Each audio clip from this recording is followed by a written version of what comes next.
விவசாயிங்களுக்கு பணம் வந்து சேர்ந்துச்சோ சரிலையோங்க. ஆனால் கரும்பு விலை ஏற்றிட்டுன்னு சொன்னதே சர்க்கரை விலை மட்டும் ஏறிடுச்சு. இன்றைக்கி வெண்டங்காய் 2வது வெடிப்பு உடச்சாச்சு. செம்பேன் வந்துருச்சு. அதுக்கு மருந்தடிக்க போயிட்டேன். என்ன பண்ணுறது, விவசாயியாக பிறந்துட்டோமே, கஷ்டப்பட்டு தான் ஆகணும். யாருக்கு தெரியும் நம்ம படுற கஷ்டம்? நம்மளோட தான் போகணும் நம்ம படுற கஷ்டமெல்லாம். இந்த கவர்மெண்ட் வந்து நமக்குன்னு ஒரு விலையை நிர்ணயம் பண்ணி தர மாட்டேங்கிறாங்க. குச்சிக்கு மஞ்சளுக்குன்னு நாங்களும் விலையை நிர்ணயம் பண்ணி தர சொல்லி எவ்வளவோ நாளாக போராடிட்டு இருக்கோம்.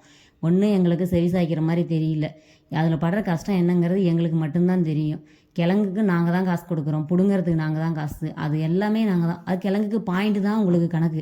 28 பாயிண்ட்டுக்கு காசு கொடுக்குறீங்க. நீங்கள் ஒன்றும் எக்ஸ்ட்ராலாம் அதுக்கு வந்து தனித்தனியாலாம் பார்த்து தரம் பார்த்துலாம் நீங்கள் கொடுக்க கிடையாது. அதுக்கு விலை கண்டிப்பாக நிர்ணயம் பண்ணலாம் நீங்கள்.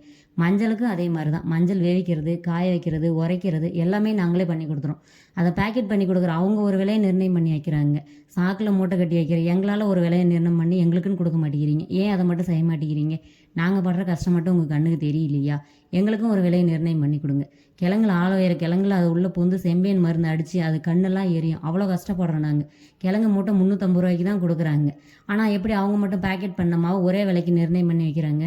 அவங்களுக்கு ஒரு நியாயம், எங்களுக்கு ஒரு நியாயமா? எங்களுக்கும் ஏதாவது நல்லது பண்ண பாருங்கள்.